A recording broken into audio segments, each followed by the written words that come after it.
begin. Welcome. I am E.G. Marshall. Welcome to the world of your own terrifying imagination. Since the beginning of time, people have argued about the existence of ghosts.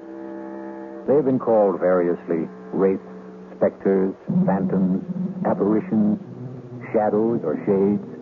But everyone agrees that if there are such things as ghosts, they are the souls of dead persons haunting living persons. And that's what our story is about. Ghosts. No one, Mr. Garth, whether professional ghost hunters or ordinary people, have ever been able to spend an entire night in that house. Well, how many have tried, Mr. Flanders? Well, I know of at least a dozen. And that's within the past 2 years. Well, did you get any reports from the professionals? Oh, sketchy ones. But they all say the same thing. That whatever or whoever it is that haunts that house, the manifestations are the most powerful and evil in their experience. They all mention nameless horrors.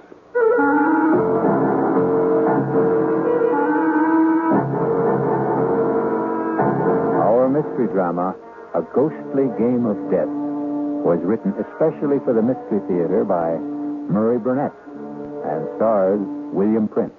It is sponsored in part by Anheuser-Busch Incorporated, brewers of Budweiser, and by the Kellogg Company, makers of Kellogg's Special K cereal. I'll be back shortly with Act One.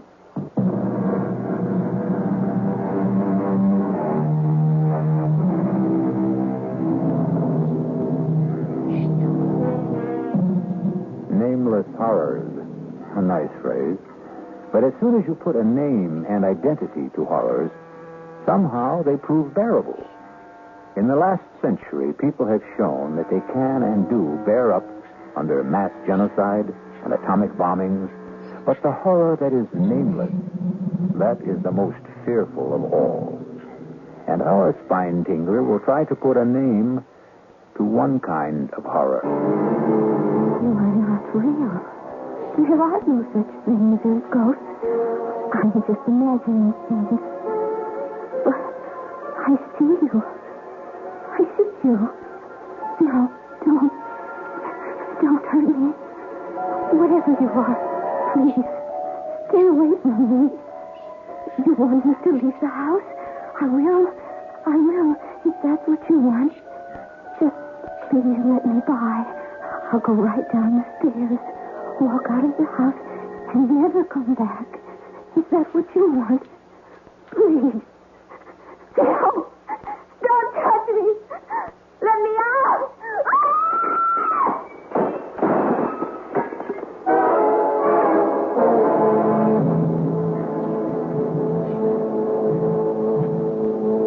Suicide. That's what all the papers say, Mr. Garth. But we know better. It's ghosts. That house is haunted. Mr. Flanders, my field of study is the supernatural. But I can't even begin to tell you whether I can help or not until you get control of yourself. I'm sorry, but this whole thing is just about putting our firm out of business. Well, the house, Mr. Flanders. Do you have anything on the history of the house? Yes. It was built in the early 1800s by a sea captain named Ephraim Hatch for himself and his bride, a young lady named Lucy Endicott. And they lived in it for some 4 years until the tragedy. You have the details? Well, Captain Hatch was supposedly a hellraiser in his youth, but also a great seafaring man. He was in whaling and, if the rumors are true, slave trading. At any rate, he amassed a fortune. He fell in love with this Endicott girl who was the town beauty, married her, settled down, and built this house. The tragedy. Well, the story goes, as nearly as we can piece it together, that the captain returned from one of his voyages earlier than expected and found his bride entertaining a lover. And he killed them both. Horribly. And ever since, the house has been haunted and unlivable.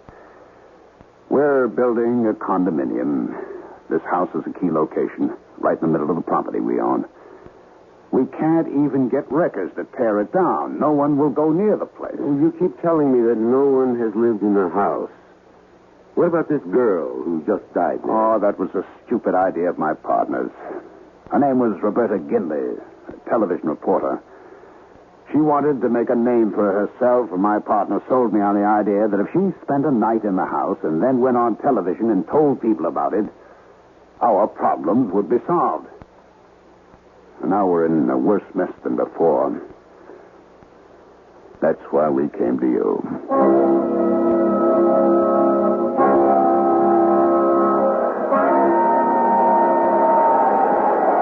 Well, there you are, gentlemen.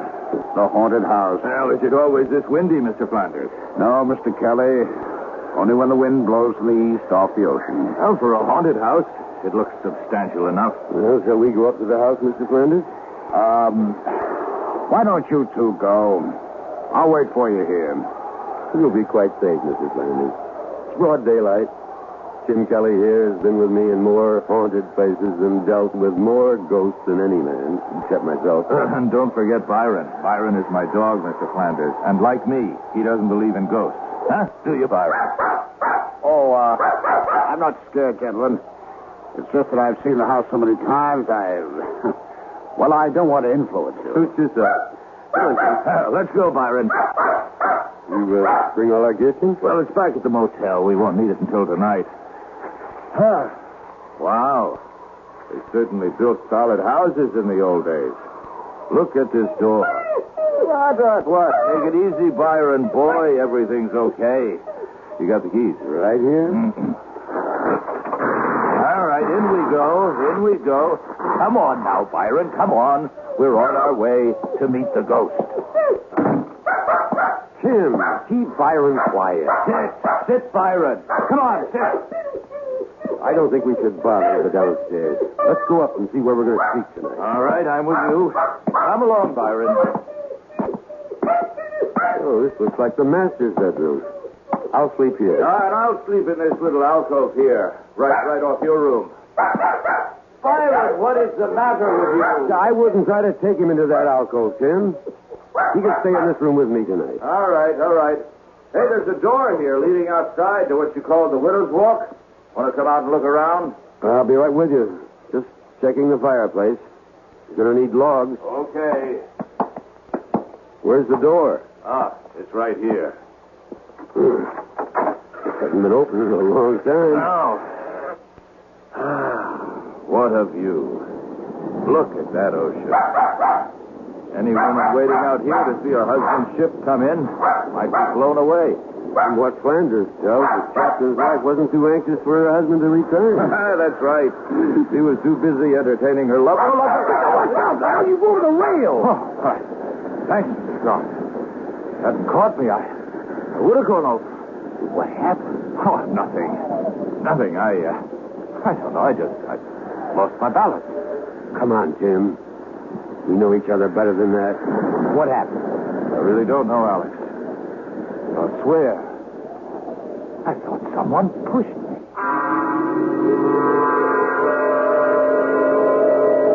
Mr. Garth, I'm not at all sure I'm doing the right thing, and I'll understand if you don't want to go through with this. I'll pay all your expenses to date. You're concerned about my safety? Yes. A real estate deal is important, but not that important. Mr. Flanders, you have nothing on your conscience. Tim and I will spend tonight in the house, and by tomorrow, the ghost should be at rest. And you think there is a ghost? Well, of course. I just don't believe in its malevolence. Have you taken care of the wooden logs for the fireplaces? The men wouldn't go into the house, but you'll find plenty of firewood outside the door. Fine. Then I'll be on my way.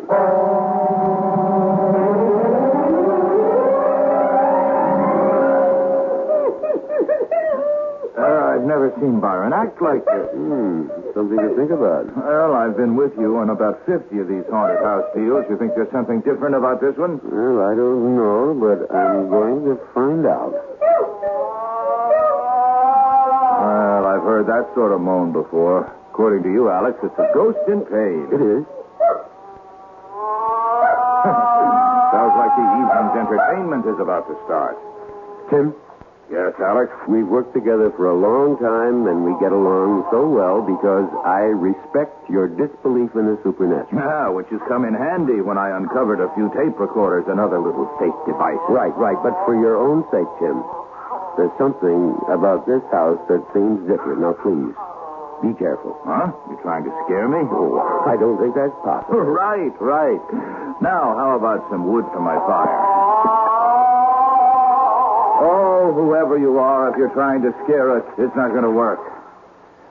You know, in all the years we've been working together, Alex, I've yet to see a ghost. But you've heard them. Oh, so you tell me. You talk with them. I just hear noises, and sometimes they're man-made. Mm-hmm, and sometimes not. Would you strike a match, please? Ah, that's better. Get some of the chill off the room. The fireplaces always seem to make a room more cheerful. The electricity must have been installed around, I guess the turn of the century, huh? Well, I've seen brighter lights, but at least we have light. And candles. Oh, did I share mine with you? No, I have a supply back in my room. Oh, all right. Here we go again. Spirit wrapping. Oh, now I've made it angry. Shut up. Listen to me. Whoever you are, my name is Alex Garth. I would like to help you, but I can't unless... Doesn't want to talk to you, evidently, Alex. We'll see. Although you're my friend in the lie, you are often a disturbing influence. Now, I won't deny that I'm an unbeliever. So I'll turn in now that the fire's going. And you can go back to your side of the room and commune with the spirits. And with each other, Tim. We'll check with each other, as we always do.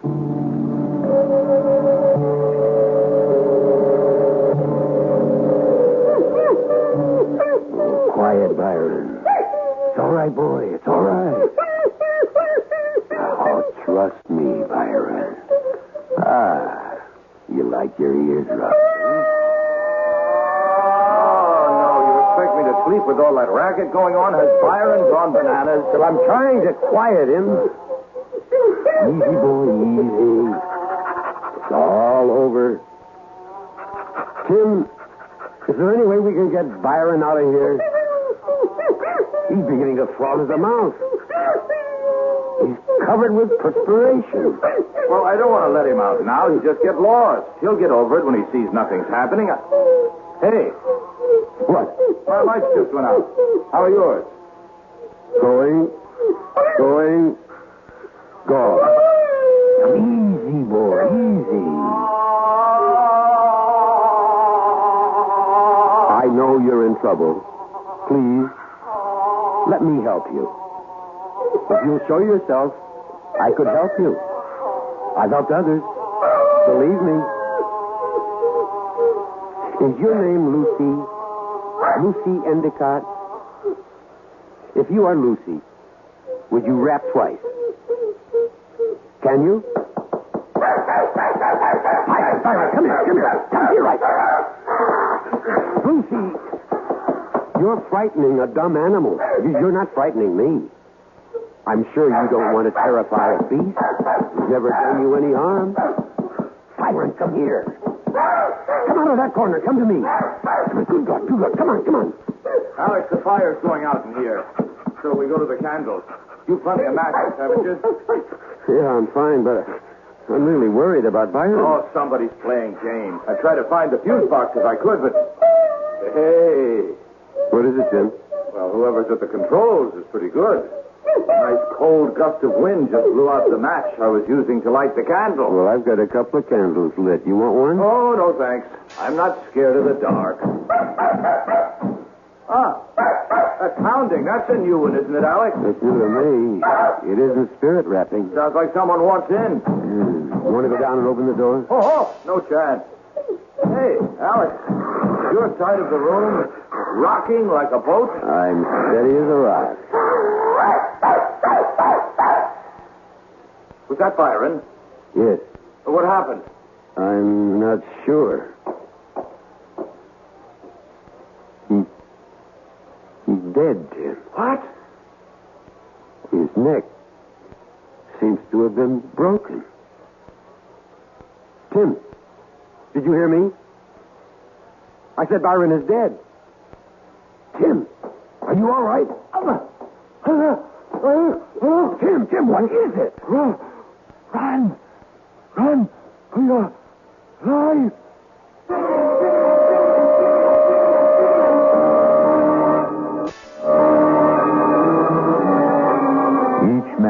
has his own nightmare. Something from which he will run, driven by the secret whips of his own fears. But I suspect that Alex Garth could not tell you what it was that Tim Kelly ran from that night in the house that faced the sea. We'll be back shortly with Act Two.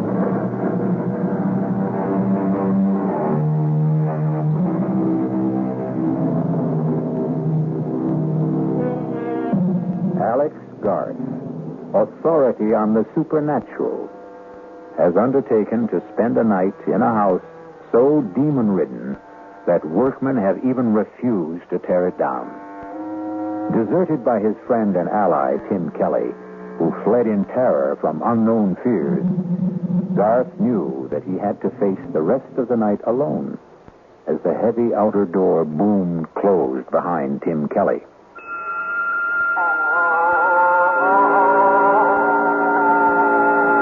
Will you show yourself now? I promise not to run away like my friends. You'll never find peace unless you let me help you. There can be no rest for you except through me. Do you think you're being punished for some sin you committed when you were alive? That isn't you. Is it, Lucy? Please, let me help you. I will not let you in, and I will not leave this house. Locking the room doesn't frighten me. I'm not afraid. Mr. Coggin! We've split a tough, fellas. Keep her steady or I'll kill you! That letter I received in Trinidad tells me that my Lucy, my wife, is carrying on under the roof of the house that I built for her with young John Roger. So, Mr. Coggin, we're going to drive for home and to hell with the storm. Nightmares. We've all experienced them. But I venture to say that none of us has experienced the horrible sights, shapes, and sounds that Alex Garth saw and heard in that dark room of the haunted house for the next hour. And when he still held hard to his sanity and what remained of his courage, the apparitions changed in character. Garth no longer knew what was real and what was fantasy. He later told me that he may even have fallen asleep, hard as that may be to believe. Alex? Alex Garth? Lucy? I am Lucy. Am I not there, Alex Garth? Yes. Even beautiful? Very beautiful. Would you not like to touch me, Alex? Even if I wanted to, I could not. You think I am cold and repulsive. That is what you think. John, tell Alex how nice I am to touch. You are very nice to the touch, Lucy. Was John your lover? You do nothing but ask questions, Alex Garth. What should I do, Lucy? Make me feel once more the touch of a man you love. And Lucy, you're in torment. I can only give you peace. torment? Why should I be unhappy? I live here in my house and... Of course, we were naughty, John and I. We tried to frighten you. But that was only because I don't like strangers in my home. Apologize to Alex, John. This is a childish game you're playing, Lucy. But I adore games. I love games. Come, dance a minuet with me, Alex. Isn't the music lovely, Alex? I don't dance the minuet, Lucy. John, you dance with me. This was how John and I first met. Doesn't he dance beautifully, Alex? Very beautifully. Remember, John? Remember how you looked at me that night? Yes. And that old witch Hannah saw it. and wrote the letter to your husband. Oh, not soon, John. It was much later. Look at me that way again, John. Oh, you're no fun. No fun anymore at all, John. Alex, you come and dance with me. No, thank you. You are afraid, Alex. Yes, I am afraid. John, you heard. He is afraid. I said I was afraid, Lucy, but not terrified. Fiddlesticks. You play with words, Alex Garth. And you want me to play ghostly games with death, don't you, Lucy?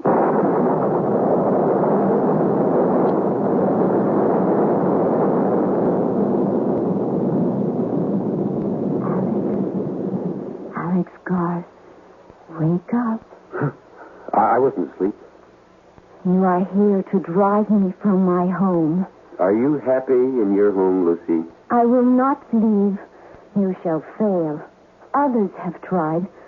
Would you like to see what happened to those others?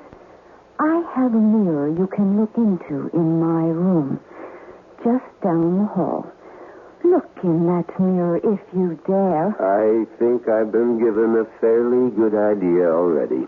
Leave this house, Alex. For your own sake, leave. Tomorrow morning, Lucy. Tomorrow will be too late.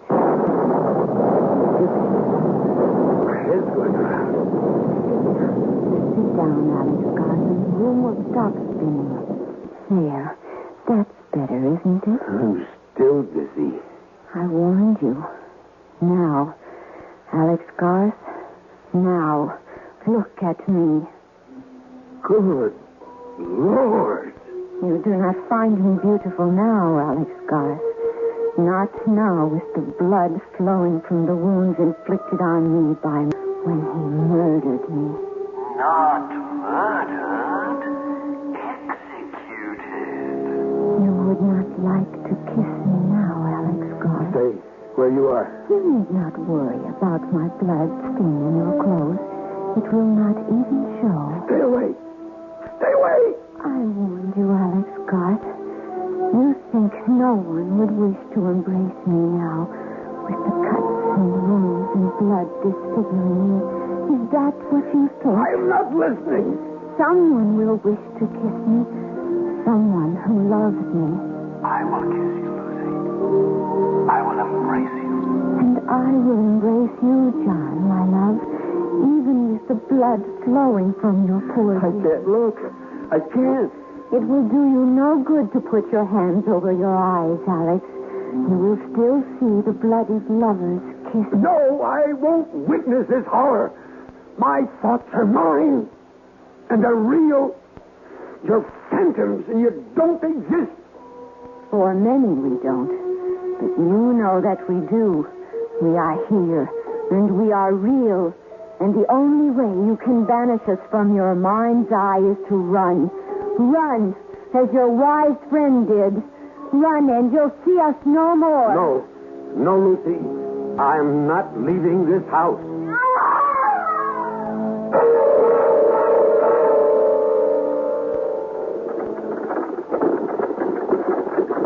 This is the carriage bearing me to the burial ground, Alex.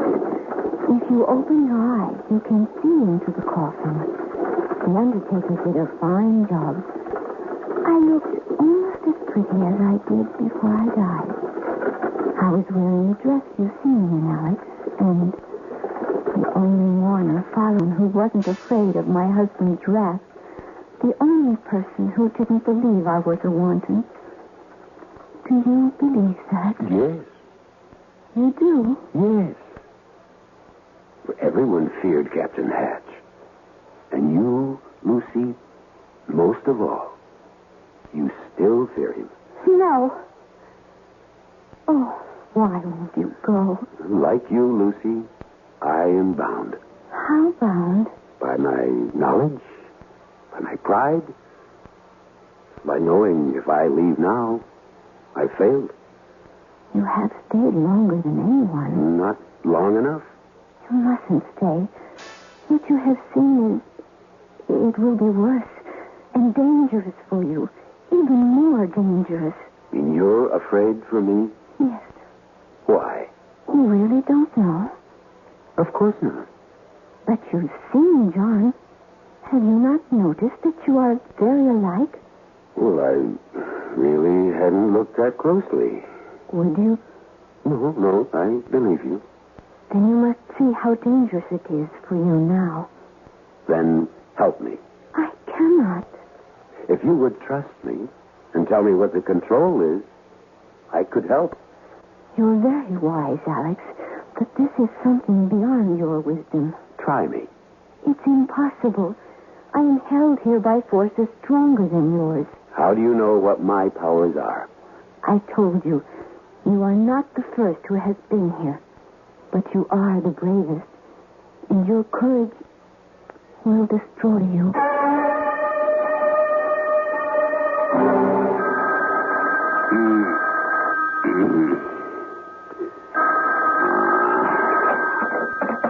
Hello. Mr. Flanders? Who's this? Kelly. Tim Kelly. Where are you? Austin. What are you doing? Flanders, I owe an apology.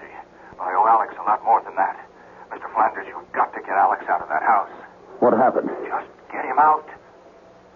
It's 4:00 in the morning, Kelly. You woke me up. I'm not quite functioning yet. What do you see? What's in that house? Demons. I thought you didn't believe in ghosts. No, but I believe in evil. And Mr. Flanders, in that house, you can actually feel the presence of evil. It's all around you, and it's dangerous. Now, listen, Kelly, Garth knew what he was getting into. It's up to him to handle it. I tell you, his life is at stake. Well, if you're convinced of that, then it's up to you to do something about it. Not to run away.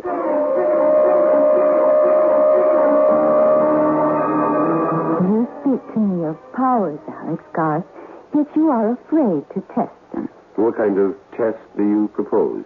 The mirror. The mirror in my room. Let's go. Well, come along. I'm warning you, Alex Garth. Wait a second. Your death machine will not help you. Death machine. Oh, you mean the revolver. Call it what you like. It spits fire and noise and has been used stupidly by stupid people against us. Surely you know better, Alex Garth. No, it gives me something to hold on to. Come on. You could try to hold on to me. This is your room? You fear to go in? Well, I'm wondering what it is about this room that...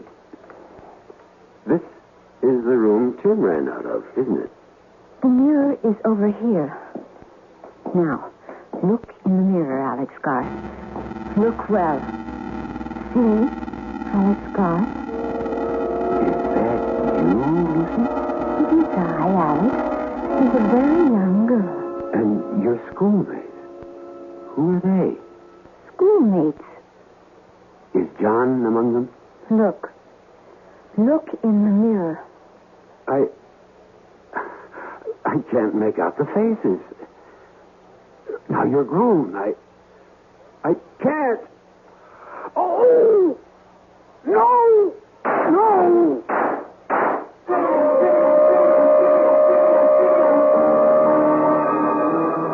Mirror, mirror on the wall.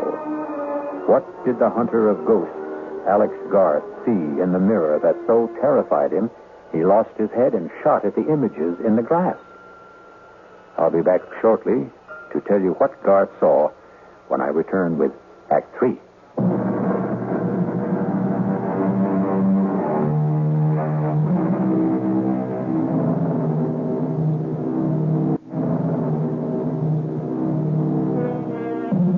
Some people believe in ghosts. Some very thoughtful people. There are others who say if you believe in ghosts, you will see ghosts. And Alex Garth, expert on the supernatural, is not only seeing, but talking to ghosts. As experienced and as cool a ghost hunter as Alex Garth has just committed the childish act of firing his revolver into a mirror, shattering the glass into a million pieces, and doing the same to his composure. Stupid. Stupid, stupid. Breaking the mirror isn't going to change anything, Alex Garth. The only thing you can do is leave. I'm not leaving, Lucy, until dawn. If you stay, your mind becomes a mirror. A mirror for all the things you don't want to look at. Well, if I have to look, I will. Then farewell, Alex Garth. You and I will see each other, but we can no longer talk until you join us. Join you? You are doomed. You will join John and me here in my home for all eternity. And God help you, Alex Garth, because I no longer can. Lucy. Lucy, is that you? Lucy, my darling, my love, I must go now. No. Please stay a little longer. Just a little longer, dear heart. Why did you marry him, Lucy? He went away, John, my love. He left and never said a word. How could I, Lucy? You know I didn't have a penny. You could have told me you loved me.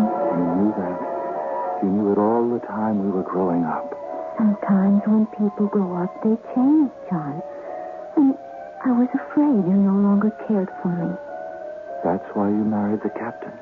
I didn't want to be an old maid. Oh, there was no chance of that. I was afraid. John. He was so strong. John, I'm going to have a child. What? I'm going to have a baby, John. You're a baby. You're sure? I'm sure. Then we have to leave. You must come away with me, Lucy. Where will we go? West. To a new place. For a fresh start. Somewhere where Ephraim can't find us. There is no such place. Of course there is. Lucy, you know what will happen if Ephraim discovers that... Ephraim won't be home for at least a week. He was in Trinidad. The last I heard... Lucy, please. Come on down and unbolt the door. Oh, no. What do we do? Hide. I must let him in. Where? Anywhere. Quick. There. In my wardrobe. Behind my gown. Lucy. Coming, Ephraim. Just getting my robe. Don't be wasting your time, Lucy. It's been 4 months since I've seen you last. All right, Lucy. Where is he? Who? John Rogers, your lover. Have you gone mad, Ephraim? Aye, maybe. Mad with jealousy. Stop lying and tell me where he is. You're hurting me. Aye, and I'll be hurting you a lot more unless you tell me where he is. Who put those terrible ideas into your head? The widow Davies, that's who. And you believe that old gossip? Tell me she lies. Tell me. She lies.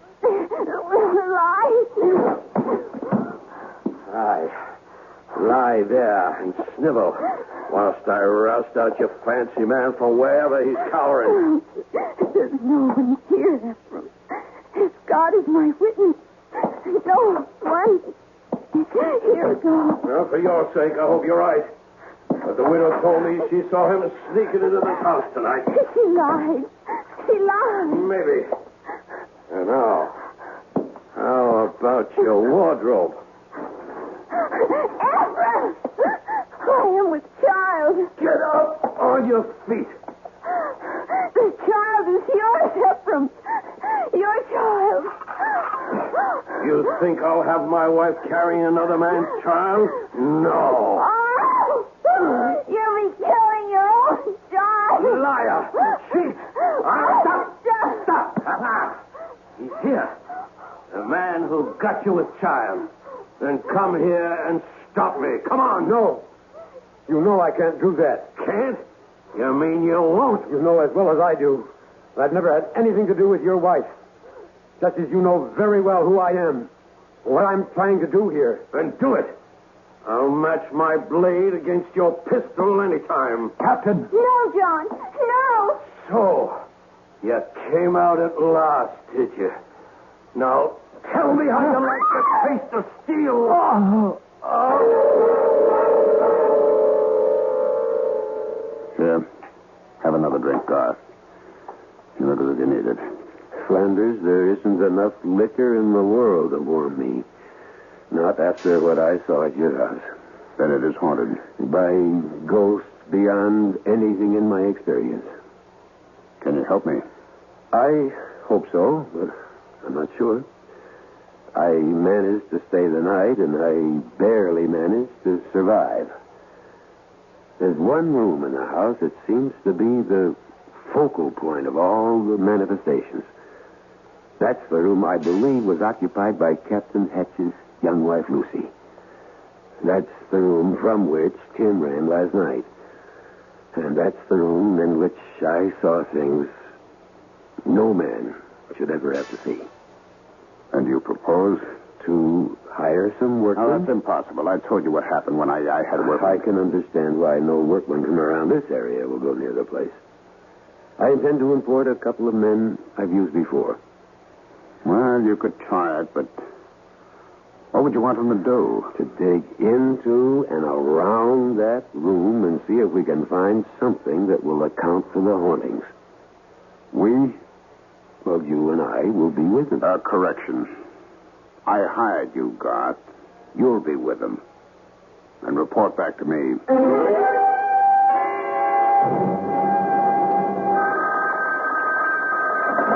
Hello?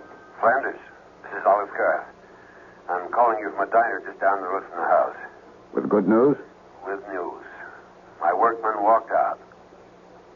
Well, that's that. If you want that house cleansed, all I ask is you meet me there in half an hour.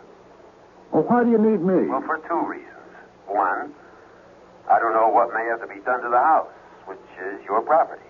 And two, I don't think one man can do all the necessary digging that may have to be done.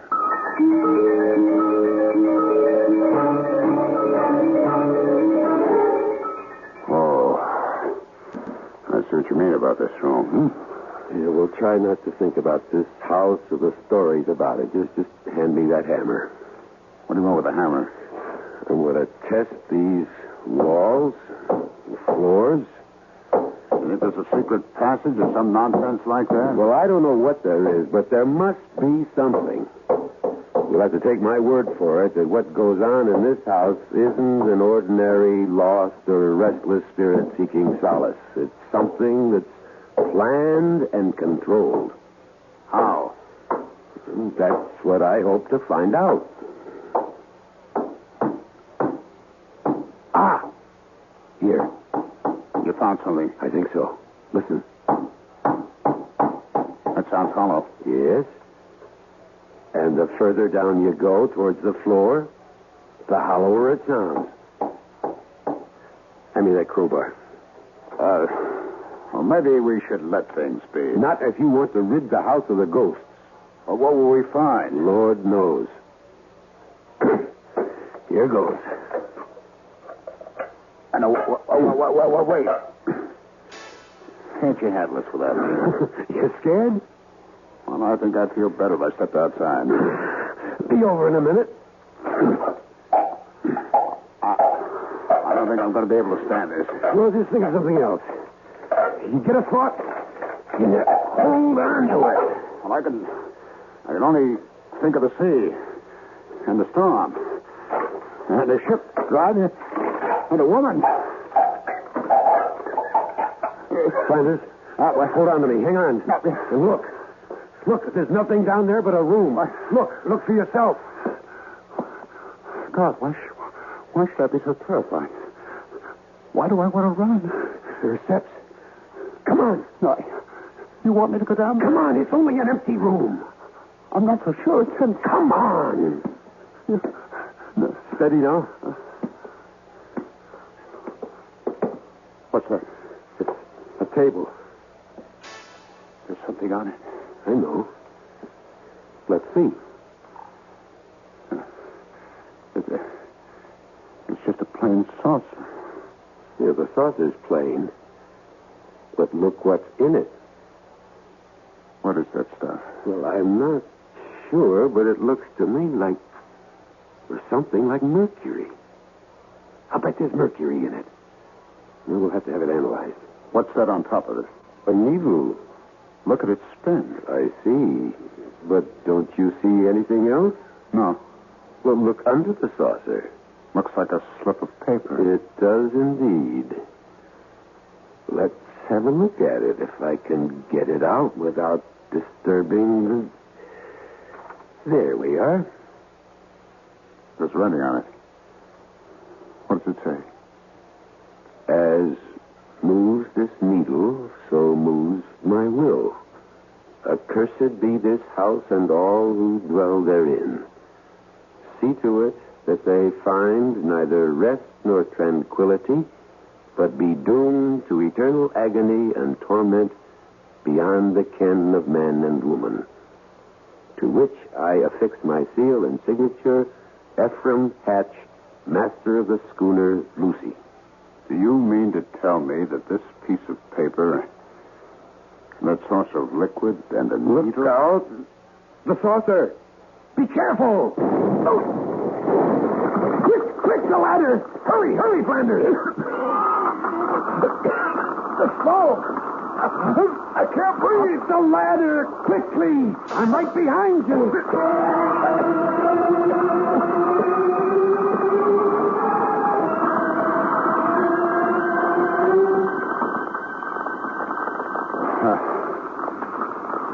How do you say thanks to a man who saved your life? Oh, don't bother. You wouldn't have been down there in the first place if I hadn't insisted. I owed it to you to get you out of there. God. Yes? I want to explain about my upsetting the saucer.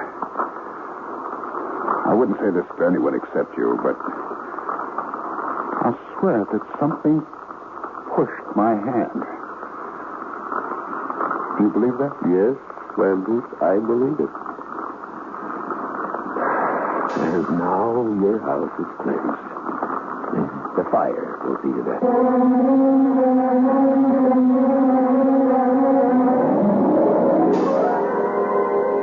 For those of you who are skeptical about the existence of such things as ghosts, I have a suggestion. Find a house reputed to be haunted and spend the night there. And then let me know about it. I'll be back shortly. Alex Garth is still an avid investigator of the supernatural. However, he has a curious reluctance to tell people about what he saw during the night he spent in that house on the New England coast.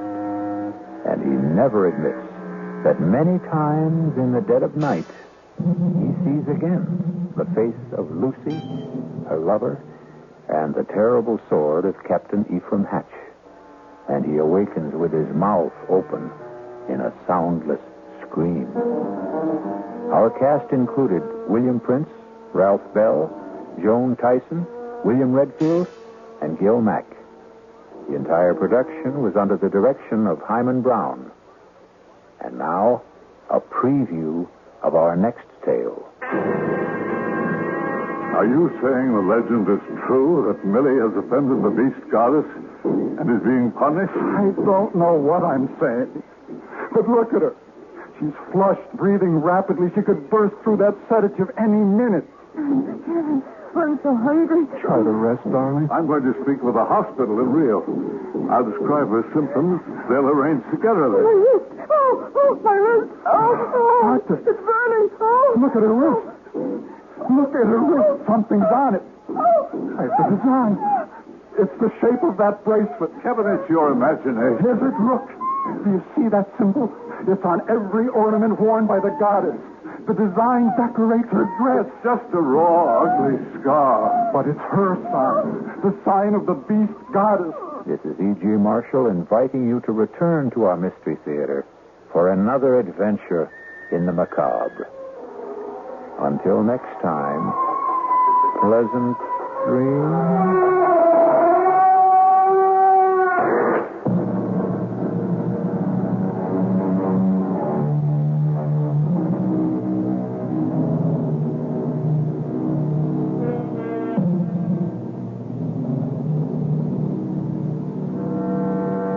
You're listening to WTAX Radio.